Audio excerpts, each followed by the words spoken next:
Good evening, ladies and gentlemen. Very warm welcome to you from Aspen to this evening's lecture by Ambassador Shyam Saran.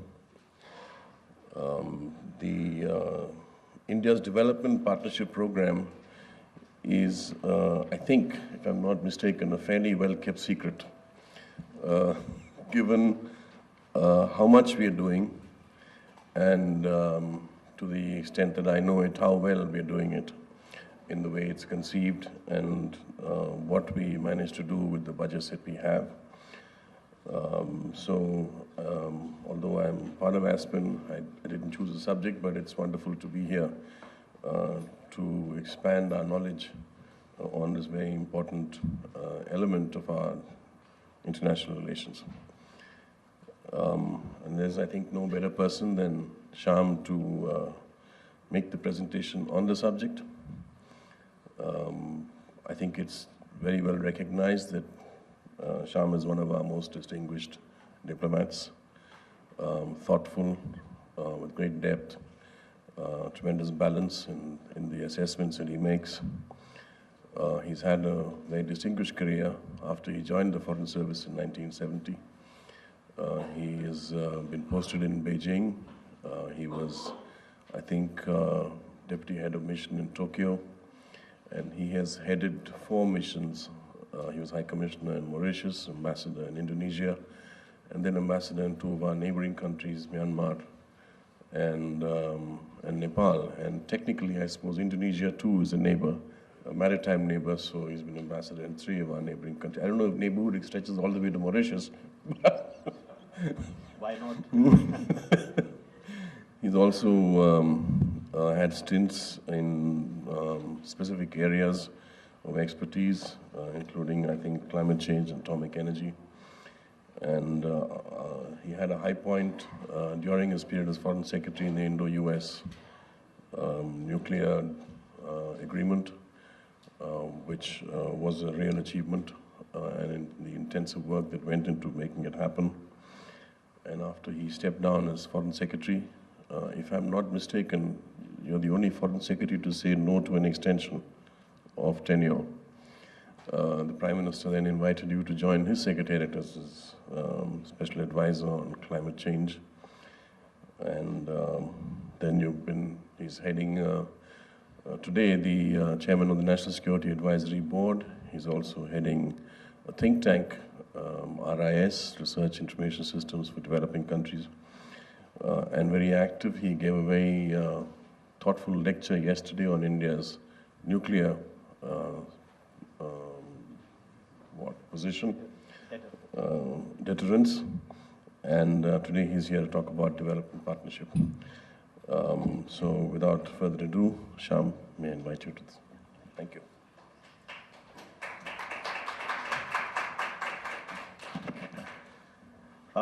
Thank you, Nainan, for that very warm and generous introduction.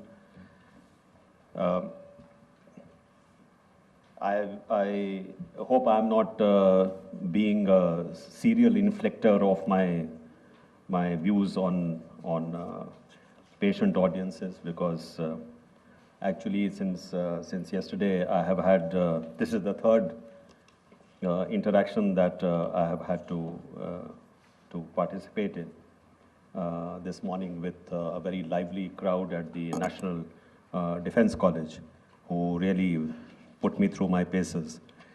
I hope it'll be a gentler interaction this evening. Frankly speaking, with the exception of Mauritius, where I was High Commissioner, I have not really had much exposure to Africa, apart from some of the visits that I did to the continent at a time when I was serving as JS, Joint Secretary Economic Division in our ministry. And of course, as you probably know, the Economic Division was very much involved in India's cooperation programs with other developing countries. So in that context, I had the privilege of visiting several African countries during that period. And Mauritius is not really an African country in that sense, although it is quite close to the African continent. But at least it was a vantage point to see what was happening in Africa. So you will forgive me if I do not have a very in-depth knowledge about Africa as such, but in RIS, where this is the Research and Information System for Developing Countries, which I chair these days. Some of the work that we do relates to our economic cooperation with other developing countries. Some of it involves our cooperation with, say, the ASEAN countries, and the cooperation that we are seeking to build in the Indian Ocean region through the Association for Regional Cooperation. We also have some work being done on the newer organizations like the BRICS or IPSA. And we have also been doing some work on G20 and many of the topics which come up in the context of G20 deliberations. But in the course of looking at some of these subjects, what really struck me was that India has really a good story to tell with respect to its economic cooperation with other developing countries. Despite the fact that here is a country with somewhat limited resources, and it has over the years actually developed partnerships using those limited resources to actually build up quite a sound network of relationships with countries around the world. So there is really a global reach as far as our economic cooperation programs are concerned. And in that context, what really struck me was that Africa stands out. In all those cooperation programs that we have, Africa really stands out as the largest, no, I wouldn't say beneficiary, but largest partner for India. And it amazes me how much focus India has put on Africa. Despite the fact that the general sense is that India has regarded Africa as somewhat peripheral, which is the impression, quite well-founded, which you get if you look at, say, the number of visits by Indian prime ministers to African countries. The political engagement seems to be somewhat thin. If you look at our missions in these countries, they are mostly small missions. Most of them are overworked. So the impression that you get from that is that Africa is not quite so high up on the Indian agenda as it should be. But the story, at least as far as the Indian economic and development cooperation programs are concerned, is quite different. And Africa certainly stands out as a very major partner for India. So that is something which struck me, that virtually since 1947, when India became independent, since that time onwards, in fact, there has been a steady growth in India's development partnership with Africa. And what I noted was that this cooperation took the form of three, four areas. These are the important characteristics of our engagement with Africa. The first is that a great deal of the effort was on capacity building. And capacity building I'm using as a broader term to include education as well. Because right from the start, several scholarship programs were introduced in order to give opportunities for young people from African countries to come and study in Indian universities. I remember even when I was a university student in a provincial place like Patna in Bihar. Patna University, even at that time in the early 60s, had quite a small population of students from Africa. And I'm sure that this story is probably was repeated in several other universities in India. So capacity building was a major focus right from the beginning, providing technical training to people from African countries, providing scholarships for study in India, And at a time when we were trying to do a kind of, alumni for those who had been through Indian scholarship programs or who had been through our ITEC program, that is the Technical and Economic Cooperation Program, we found that the numbers from Africa was the largest.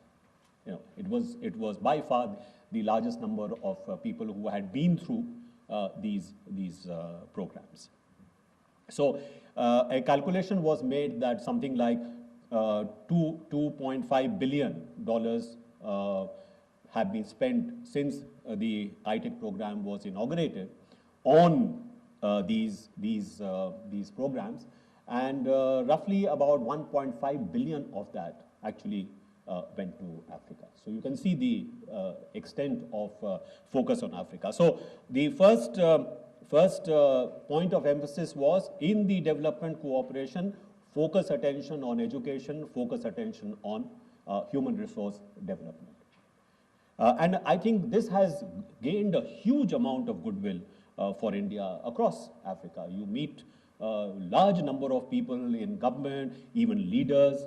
One aspect, of course, of the ITEC program, which I have not touched upon, is also defense training, because we also train a large number of African service personnel in our military training institutions. So very frequently you come across somebody who's a general or somebody who's even after a coup maybe is the president of a country who has been through Indian training, not for making a coup, I can assure you.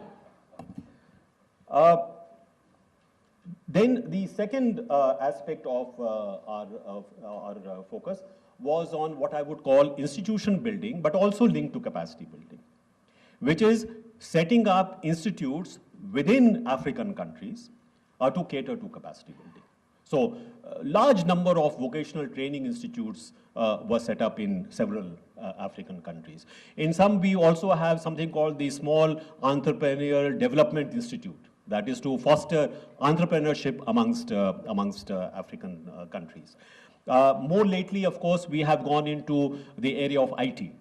So you might have heard that a center of excellence has been set up in Ghana, the name of Kofi Annan, which is, by the way, being extended now, not only to serve Ghana, but also to serve the larger African community in a MOU which has been signed, I think, with the African Union. So a number of institutions had been built up across Africa, which cater to this human resource development or capacity building. Then the third element, of course, is project assistance. And here, typically, the focus has been not on large-scale projects, but has been on small and medium-scale enterprises. And these have been, yes, at somewhat lower end of the technological scale. For example, carpentry. Setting up a small enterprise which does essentially furniture making or woodworking, or it may be something which is related to building small plastic items out of plastic molds. So several enterprises of this kind, which are not very complex, but actually provide a certain building up of business skills.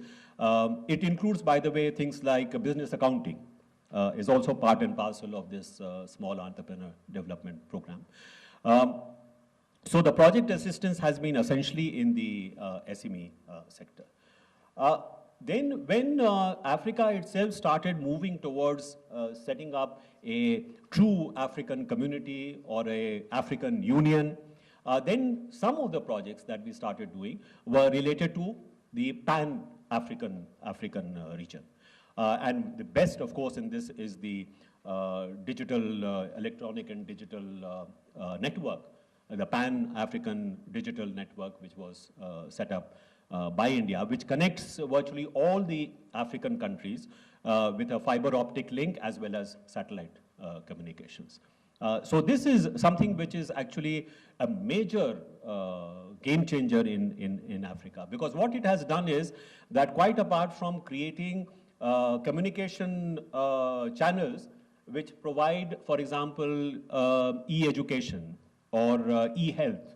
Many of the African hospitals in African countries are linked to some of the specialty hospitals in India.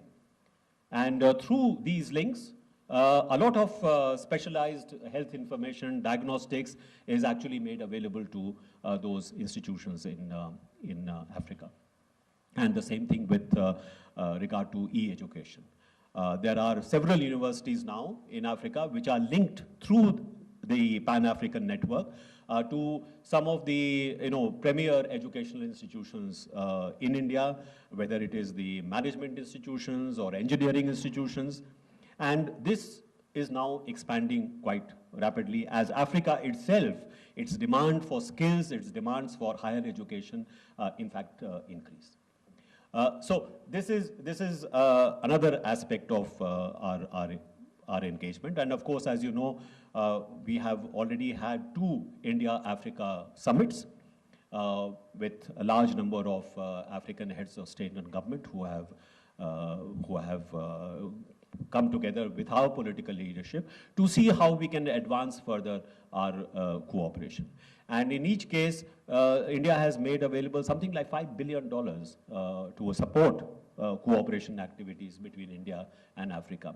Also, a fairly impressive list of institutions which India has agreed to build up in Africa. And this time, as I said, not to serve specific countries, but to serve the entire African nation, even though the center itself may be located in one or another African country. I understand that about 4 billion of this total figure of about 10 billion has actually been disbursed so far on different projects. One of the disabilities of the Indian program has always been the slowness with which sometimes implementation takes place. This has always been a major problem. But I'm happy to say that now we have in the MEA created a development partnership administration. I think a few days ago, Mr. Raghavan perhaps came and spoke to you.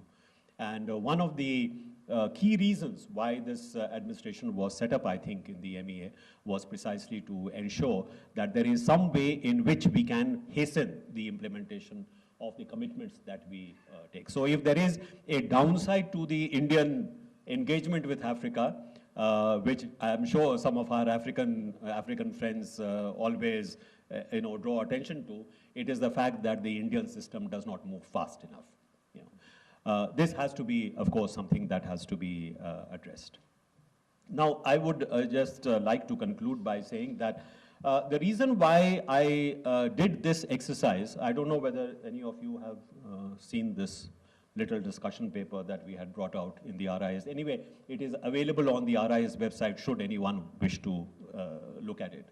But when I started doing this exercise, it was with respect to looking at the broader philosophy, if you like, behind our economic and technical cooperation program. And essentially, here, as in many other areas, the tone was set by Jawaharlal Nehru himself, our first Prime Minister. It's amazing how many things he really set the tone for our future generations. But here, his philosophy was, India is a country which is poor, it has limited resources, but India has the responsibility to share whatever it has with other developing countries. So wherever we have something to offer, we should be ready to offer this to other developing countries. So he said that we must never get into this frame of a donor-recipient relationship. That what we are offering is not aid. Don't call it aid. What we are offering is partnership. So even if we are doing capacity building, our effort should be to contribute so that even if we start with something which is flowing from one side to the other, we must raise it to a point where it becomes a two-way flow. So there must be This must be leading up to a mutually beneficial relationship. So it's not charity. It is also not that India does not see any benefit for itself from this relationship. So sometimes you hear the criticism that, oh, India is giving this aid, but it wants to benefit by having some trade as well, or having some investment of opportunities. Of course, but it is something which should follow naturally from the contribution that we are making to building up capacities in the partner country itself. So that is why we never say assistance, we try and say partnership, and that is why even the agency, the administration which has been set up, I think is called the Development Partnership Administration. So that's a very important part of the philosophy. The second aspect of that philosophy was that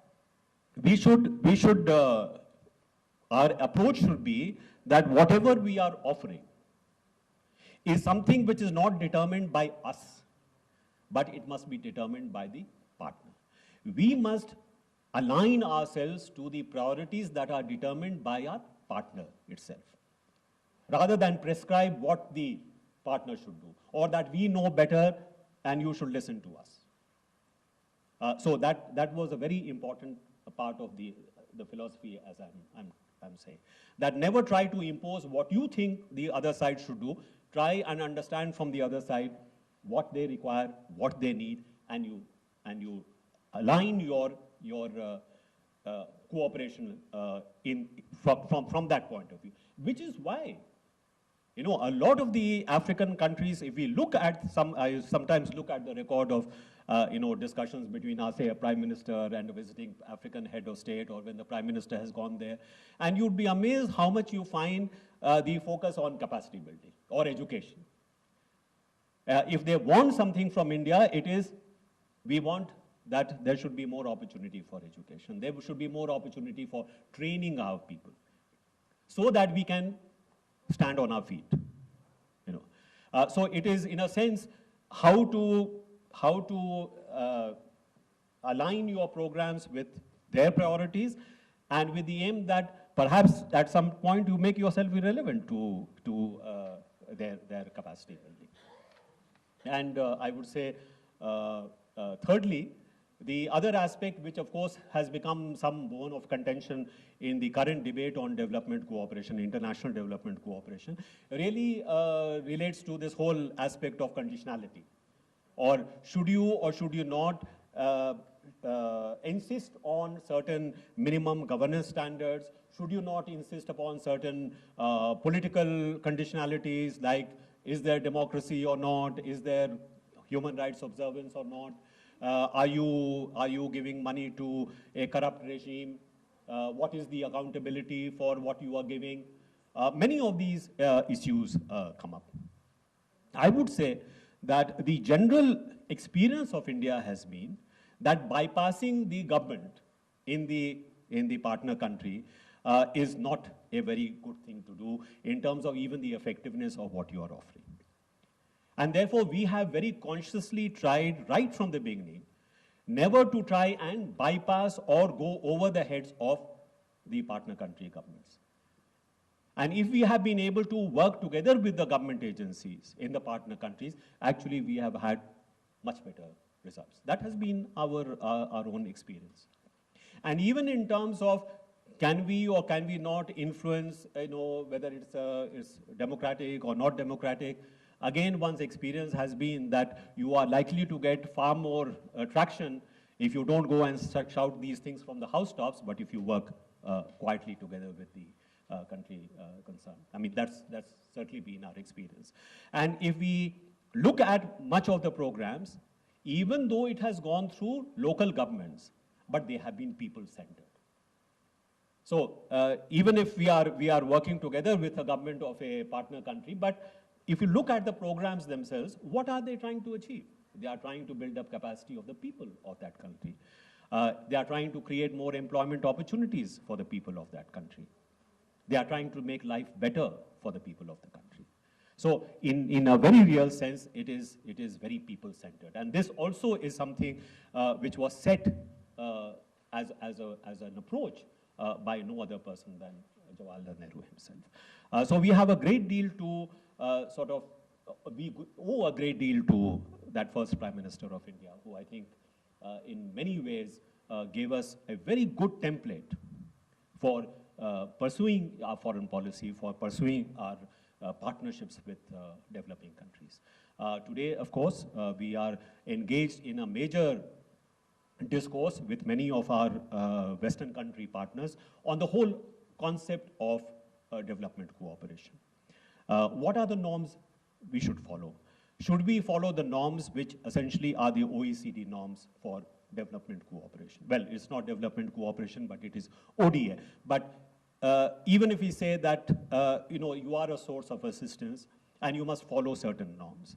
So the debate really right now is, what are the norms we should follow?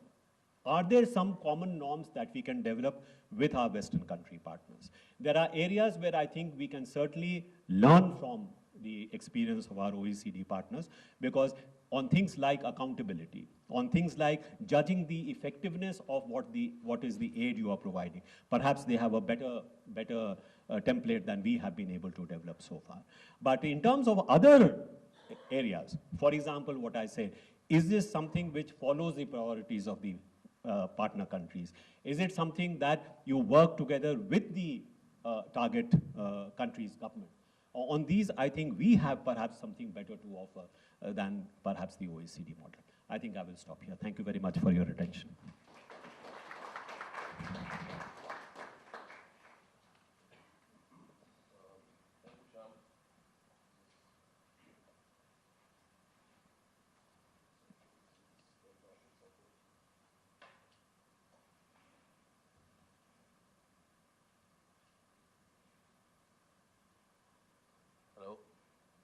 Working?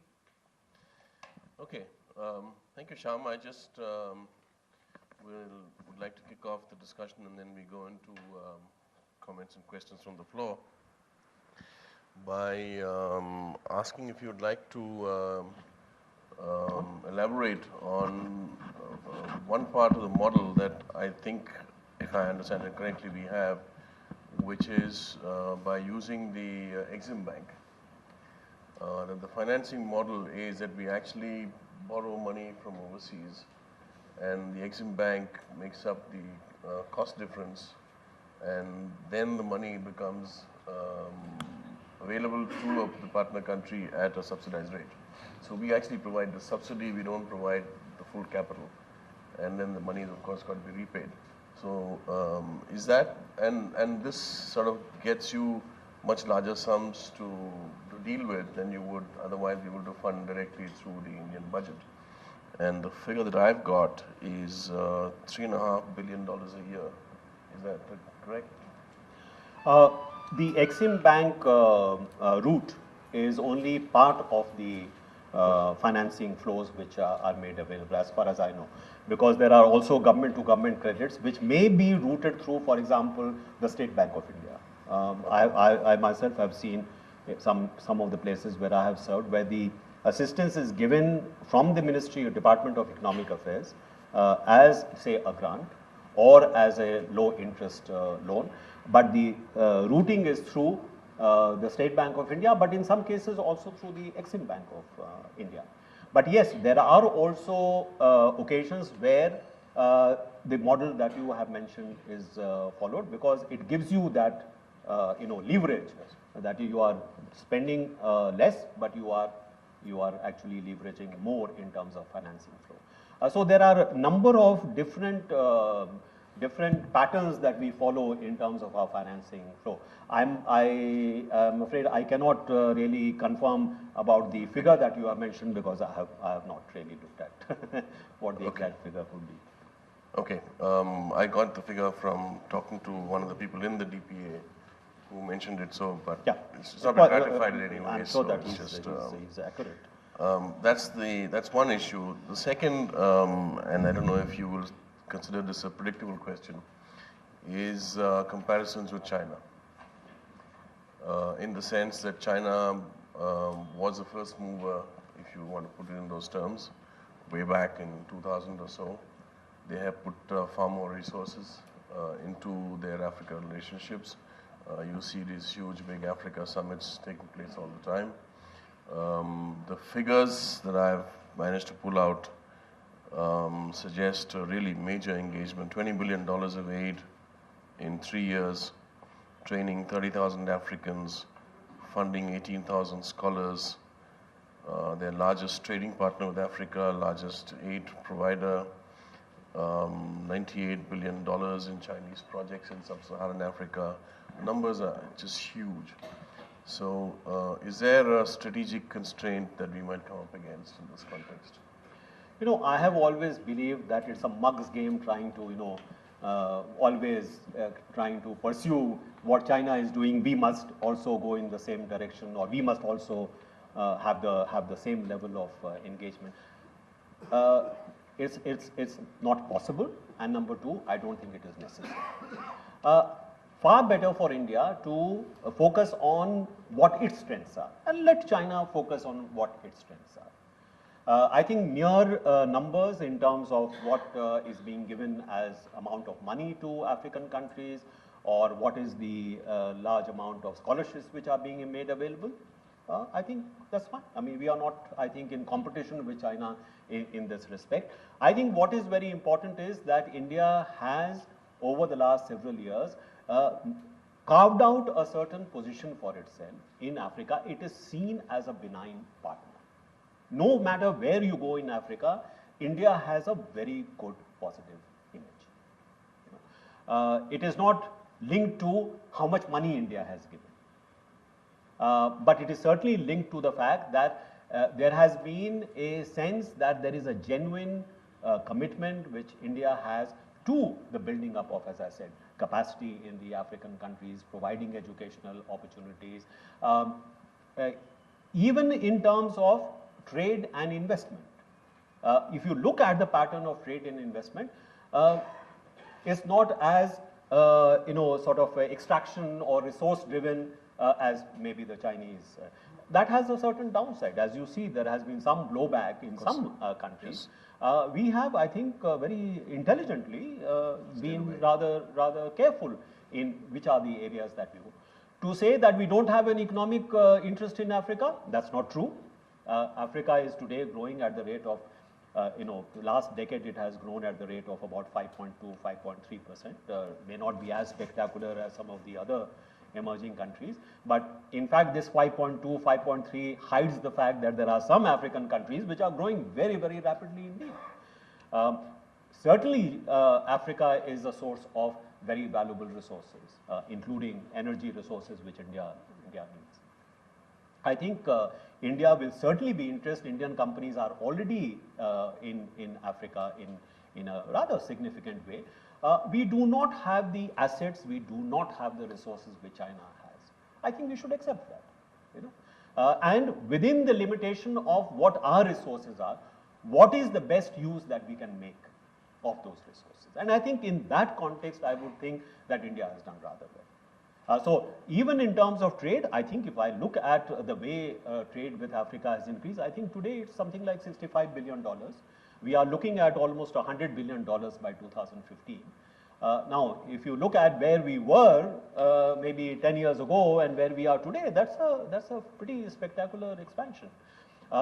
The successive India-African business conclaves that we have been holding, and I'm sure that you are aware of these, they have been immensely successful in terms of bringing African CEOs and Indian CEOs together, businesses together. So a whole network has developed, and it's very important to have that kind of network. And this network extends beyond the business community to lawmakers. Many of these business conclaves are actually attended by African ministers, by lawmakers.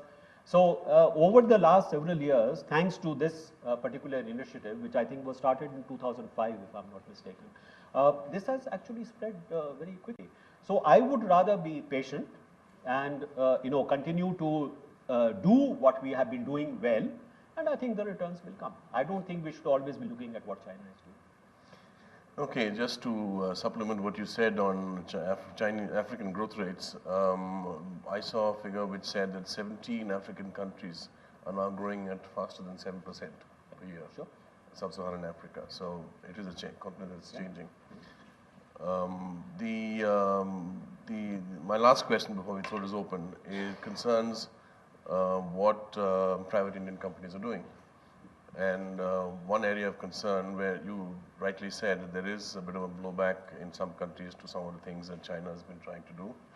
And we've been careful to stay away from that kind of thing. But when you see Indian businessmen, and I talked to quite a few of them, and many of them say that African countries offer a much easier operating environment than India does. But some of them have gone and bought up hundreds of acres of land to do farming or grow roses or do other things. And I always worry when people buy up land in another country on that scale. You worked in Myanmar as ambassador, you know what the history of what happened to the Chettiars there. So is there a latent danger here that we should be conscious about? Well, from what I am aware of, I don't think there has been purchase of land, but there has been long-term leasing of land in some countries. And the particular case that you are mentioning in Ethiopia, where several hundred acres have been leased for growing roses. But as long as this is producing wealth for the country concerned, it has increased the incomes of people in that region. Why should it be a matter of concern? In fact, what I find rather odd is that there should be criticism of this, certainly from several Western countries, which are now saying, there is this grab of land taking place. Yes. There are multiples of this land leased by this poor Indian company in Kenya, for example, also growing roses and also growing flowers.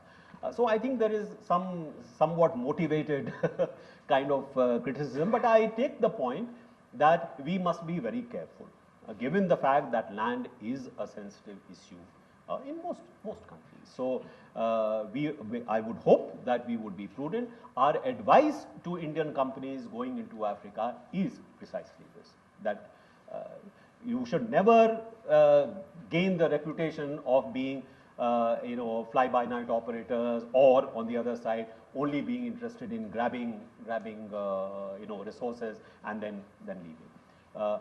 We have avoided that reputation so far, and I think my sense is that the government is very conscious of this and has been guiding business to make certain that they follow certain norms. Excellent. Thank you. We'll throw this open now for questions from the floor. If I can request you to please identify yourself for the benefit of everybody else in the room. And also, if I may, to be brief. Thank you. Yes, Jim. Good evening, Ambassador. I represent an organization called the Idea Works. My name is Shyam. We run a program for the Ministry of External Affairs. It's called the India-Africa Shared Future, wherein we run a series of contests for African students and Indian students to participate. And we run business plan challenges for something like food, water, etc., etc. So that there's an opportunity for these people to brainstorm and come up with new ideas, common on-the-ground problems. We've been speaking to a large number of Indian companies who actually operate in Africa. And what we find, we wanted them to come on board to be seen as partners, whether they can help somebody in those local communities, etc. But these companies have been fairly reluctant to take on something that the MEA is associated with. What I find, is that there is a disjointed agenda that Indian companies and the Indian government have in Africa, which is quite opposite to the case as what China has, where the private enterprise and the government works as one, whatever their agendas be, whether for good or for bad. But they're very, very conscious about what they want to do, and they have a vision of the larger picture, which is kind of wanting in the Indian relationship there. That's one. And secondly, a more dangerous trend, I was interacting with a couple of businessmen at the India-Africa Chamber of Commerce. Some of them are now being funded by the Exim Bank of China. And dangerously, the Exim Bank of China has the project proposals taken from the Exim Bank of India. So it's not that these companies have approached the Exim Bank of China. They've just come, the Exim Bank of China have actually approached these businesses. Do you think is there something more that we can do with businesses and the government working together in China? Maybe have shared platforms with something like FICCI or CI or whoever. But do you think the government now needs to work more closely with the businesses? Well, I'm not aware of the specific instances that you mentioned, but the short point is that I don't think it is necessary for us to get involved in the business operations of various companies or firms. If they are able to pursue their business and make profits, and they are doing well, and they are following certain broad norms which the government of India has, I don't think it is necessary for us to, like in the Chinese case, to make this into a kind of a, joint enterprise all the time. There may be occasions where working together between government and private sector is called for and yields results. Like, for example, sometimes we link up our capacity building program with some major investment which a company may be making. Typically, for example, if the ONGC is doing some oil exploration work in some country, we may link up that with providing, say, training and education in petroleum sector in India. So this works quite well. So there may be occasions where that kind of working together is worthwhile. But if a private company feels it is better off working by itself, I think that's great. Why should we be worried about it? It's not. This is why I'm saying it is not necessary for you to always follow the Chinese model, because that system is different. Their way of operation is different. It is not necessary for India to do exactly the same thing as they are doing. Now, I mean, in this case of the Exim Bank, I'm glad that you have brought it to our notice. I will find out what exactly the situation is. But if the Chinese Exim Bank thinks it's a very good idea to support something that the Indian Exim Bank has come up with, that says a great deal about how good we are. Okay, there was a hand that went up there, yes. And then I'll come to you, sir. My name is Anthony. I'm from Nigeria. I'm a doctoral student at Indian Agricultural Research Institute. My question goes to us that you've touched on two of it, but I will reiterate it again. A great number of us believes that Indian foray into Africa is driven by its competition with China, vis-a-vis China's closer ties with African Union and through various construction it has undertaken. The second question is with the issue of land grabbing in Ethiopia and some of the eastern countries, particularly Uganda and Tanzania, by Indian government and Indian businessmen. Wouldn't there be a backlash in the future if you take from the example of Zimbabwe? Wouldn't it be better if there's institutional training or capacity building where Indian expertise are taken to Africa to train Africans rather than buying lands in Africa? And the third most important question is India not having too much to chew by dealing with Africa? Why not deal with individual African countries? Because here you're talking about 54 countries and 2 unrecognized states. Because the complexities involved with these countries would be too much for India to deal with. Thank you. Yeah, as far as the first question is concerned, the Indian government is not in the business of leasing land or buying land. So this is something which maybe Indian companies are doing, but I think if your impression is that the government of India is going around buying land in Africa, that's simply not true.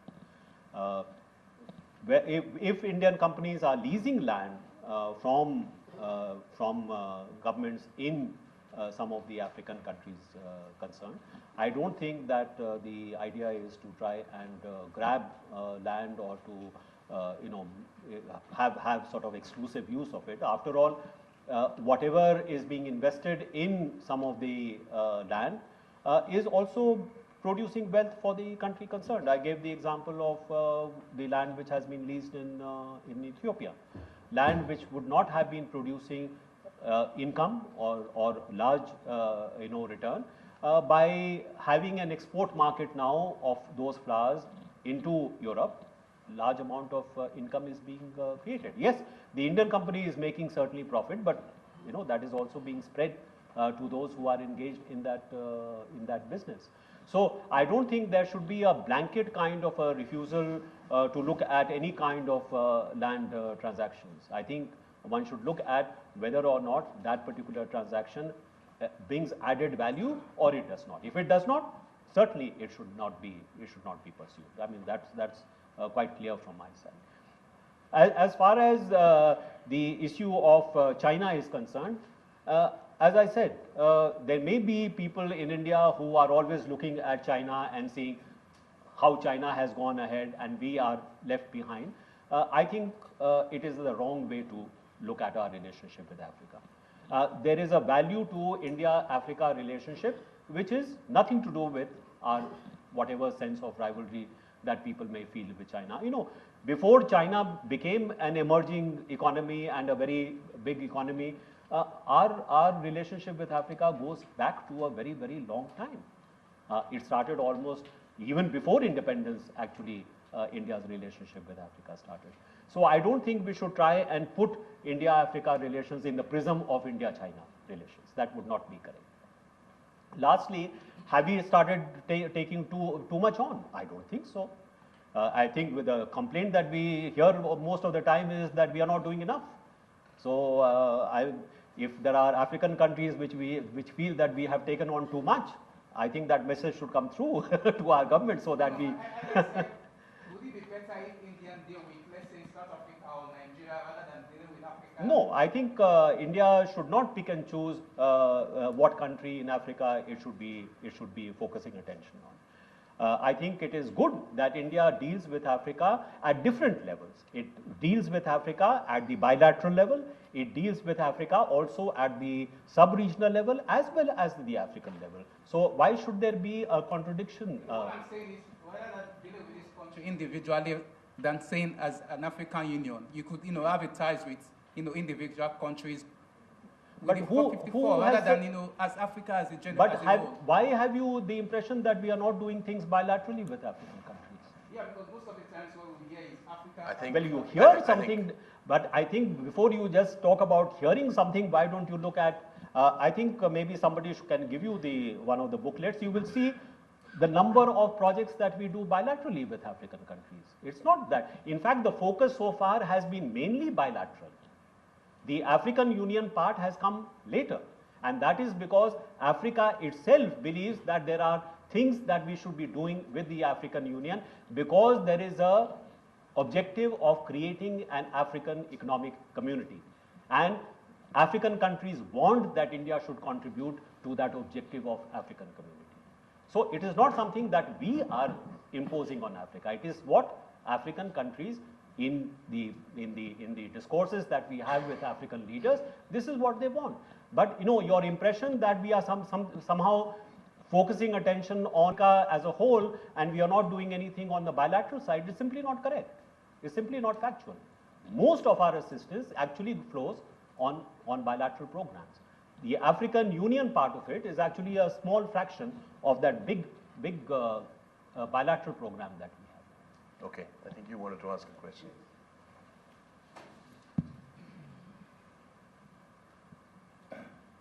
I'm also a former Foreign Service officer, and like Sham, I also never really served in Africa. But since retirement, I've been involved with two fairly important NGOs, Indian NGOs, who have been involved in Africa. Now, you're talking about, in your presentation, you mentioned about capacity building. Now, this is one area where we have been working very hard. Now, for example, the issue of adaptation to climate change. Now, this is something that affects a lot of sub-Saharan African countries, in which we also have a lot of expertise. The other area is women's empowerment. This is also very important in the African context, as it is in our case. Microfinance, self-help groups, we have been involved in all these exercises. And the other interesting area is that one of the NGOs I represent have been taking children out of bonded labor and putting them through paces so that they can be mainstreamed. Now, but Africa has also passed through a terrible crisis. Everybody has seen the film Blood Diamond, for example, child soldiers and so on and so forth. Many parts of Africa have been terribly disturbed. This is another area where we can help. Now, I know the government cannot pick and choose among NGOs, but nevertheless, an NGO which has got a strong foreign service connection too, needs a little bit of favorable looking. Well, I think I had mentioned to you privately that precisely because of the realization that we are really not utilizing this vast network of NGOs that we have, who could really help us and support many of the cooperation programs that we have. In a limited way, this has already been done. For example, SEVA does a lot of work for those government programs, bilateral programs in Afghanistan. Precisely in the areas of women empowerment, also in the area of teaching crafts to women self-help groups. So a start has been made, and there is, I believe, a strong determination now within the Development Partnership Administration that we should utilize this network. And the first such interaction between the Ministry of External Affairs and this network of NGO was actually organized by RIS a couple of months back. And we have agreed to help in taking this process forward. So the NGOs that you represent are most welcome to be part and parcel of this exercise. Yes, sir. My name is K.L. Malhotra. My very simple observation is working with some African people that the government of India has a double standard in dealing with the African countries. There are some countries which are called rogue states by America. So you have a different relationship. Even their payments is being refused. Local commercial payment by RBI LC is being refused. So that is my one point. And even their staff is not allowed to remit their money to their relatives as it is allowed in other embassies here. And thirdly, I had an experience.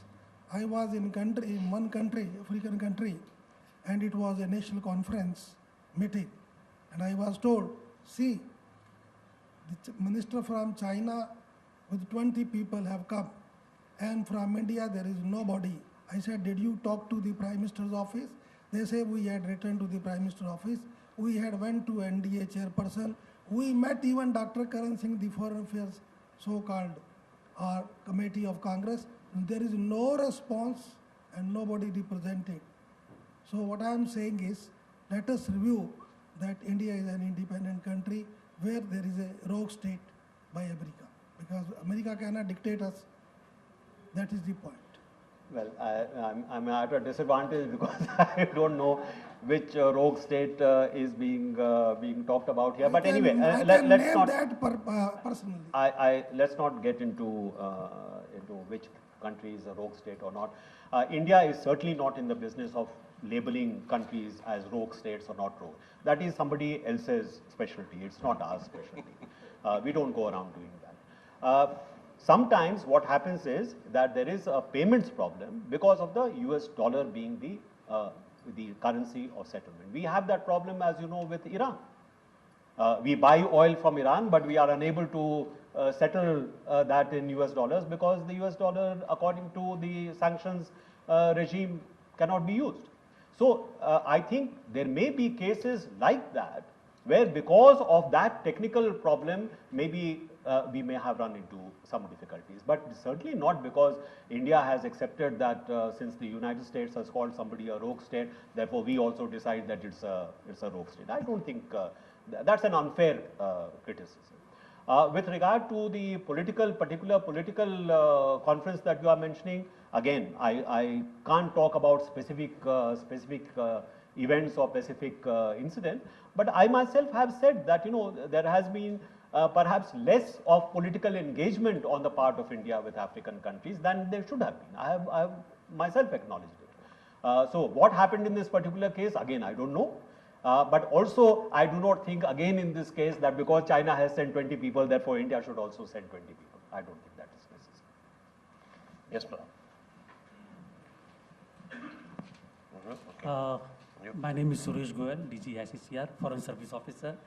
And unlike my two other colleagues, senior colleagues, I do have the experience of working in Africa for about 7 years. Uh, I think development partnership of India, not just with Africa, but practically the entire developing world, is an important part of our foreign policy. It has got us a lot of leverages, mileages in various countries.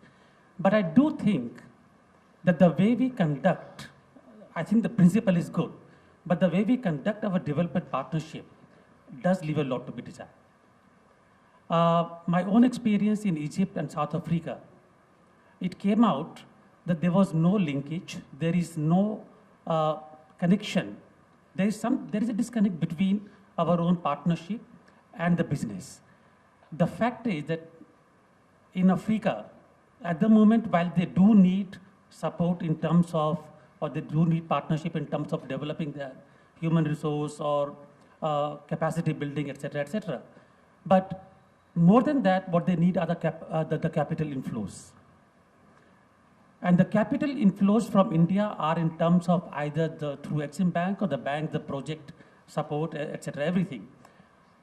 There is no link or very little link between the capacity development that we gave or the human resource development we gave and the project developments that we gave. I've seen it many times that people come to India either under ITEC for the training, etc.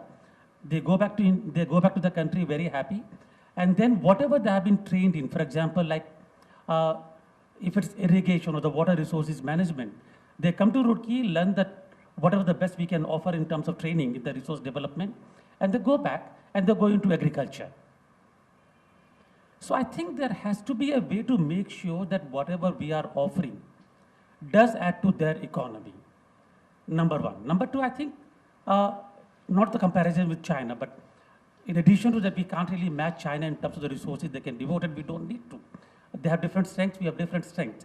We don't use our strengths in a strategized manner. We do need to see that if we are offering support in terms of training, in terms of capacity development, that it gets down the line into an integrated economic growth or economic development. So I think we need to really pay more attention to how these things can be integrated into the country's development rather than just do them as a standalone activity.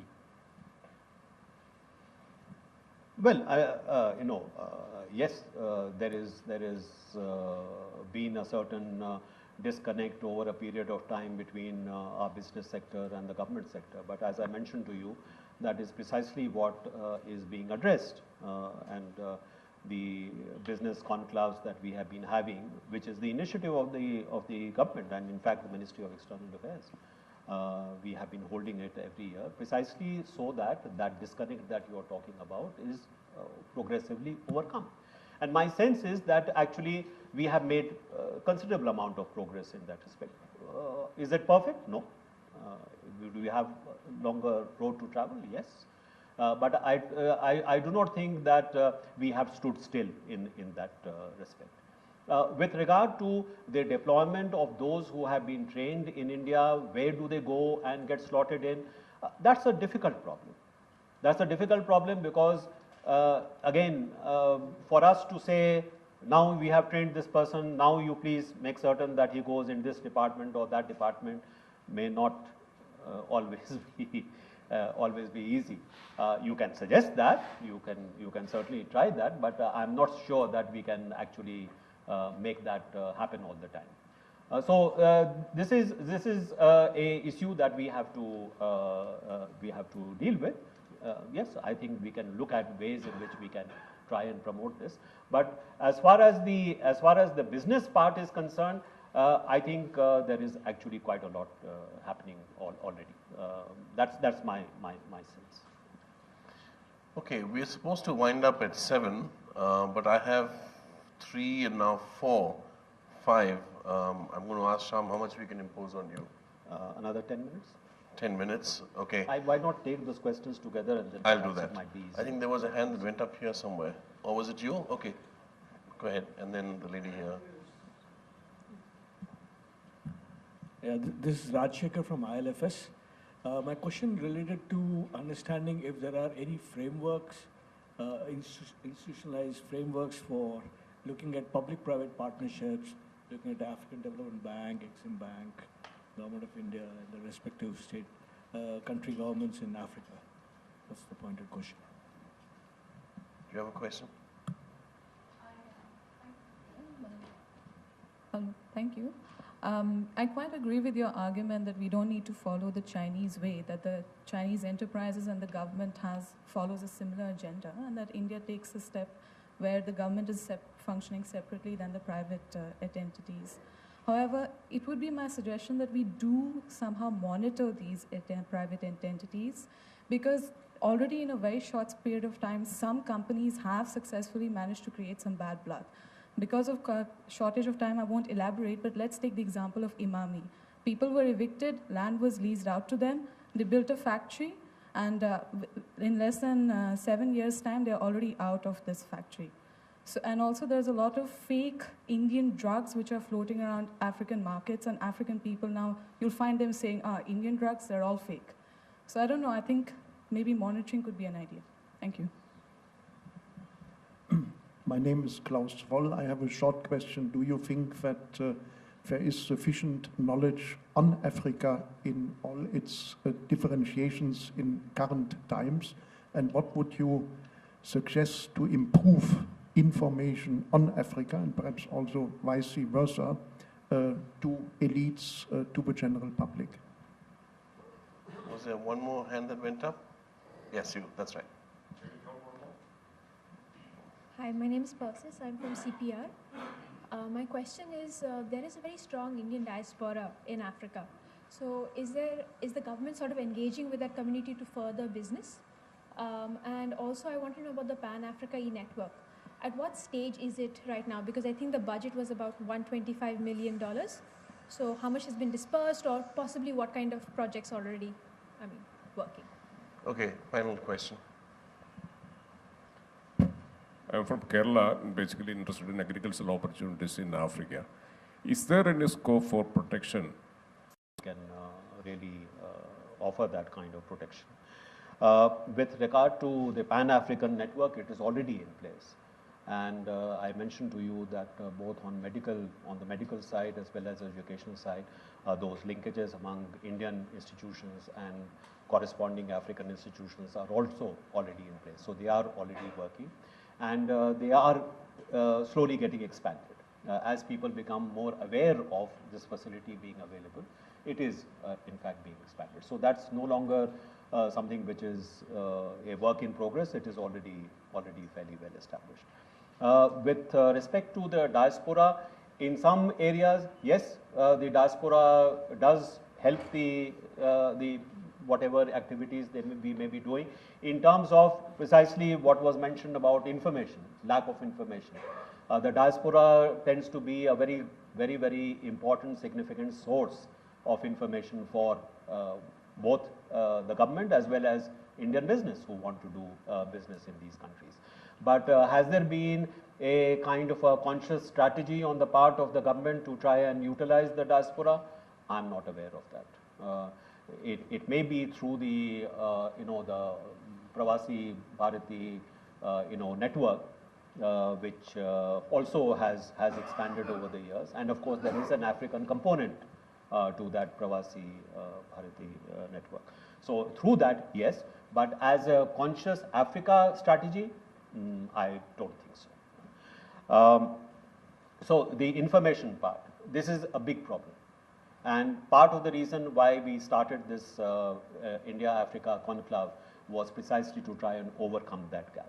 There is also the problem that people think of Africa as one big whole, when it is not. I mean, each country has its own particularities, it has its own culture, it has its own way of doing business, languages are different. So that diversity of Africa is still rather poorly understood in this country. So you think of Africa as Africa, it is not.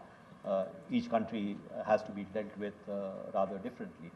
That is beginning to happen. As the engagement expands, that is beginning to happen, that information gap is being overcome. But I would say that one of the, perhaps the biggest obstacles in terms of really expanding the relationship is a lack of information, and that is something that needs to be really addressed. I think the Ministry of External Affairs has tried to, sort of promote some discourse and debate through their website. They make a lot of information available on different countries and a lot of the activities that we may be doing with specific countries. But you need to do a lot more. I mean, that's the short answer. I agree that we have not done a great deal in that respect.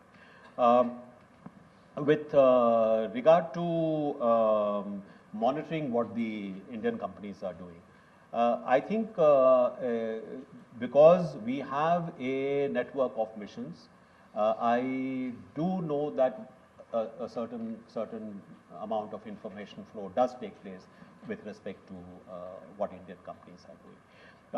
Now, in the specific case of what you mentioned, Imami, what I have heard is actually positive things about what they have achieved.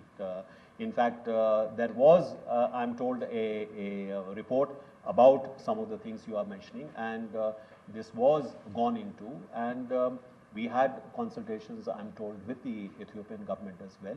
And much of what was mentioned as, misdemeanors on the part of the company did not seem to be borne out by what came out. With respect to drugs, that is a big problem, but it is a problem, in 3-4 cases we found, and there are cases which are pending, that there was Chinese companies which were counterfeiting Indian drugs and selling them. So sometimes, it's a bit complicated. How do you deal with that? The other is there are sometimes African business who come here and essentially take suitcases full of drugs, which are fake drugs. So you need far better, I agree, far better protection, far better regulatory mechanism.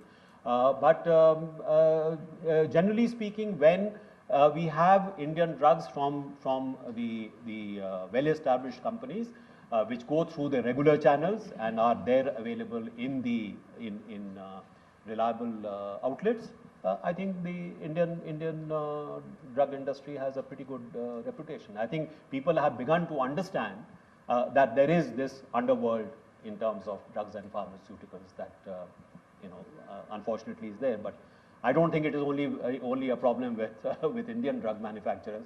We find that also happening with a lot of other countries as well. Lastly, on public-private partnership, I think it has been an accepted principle now that public-private partnership, wherever that can yield better results, in fact, is the way to go.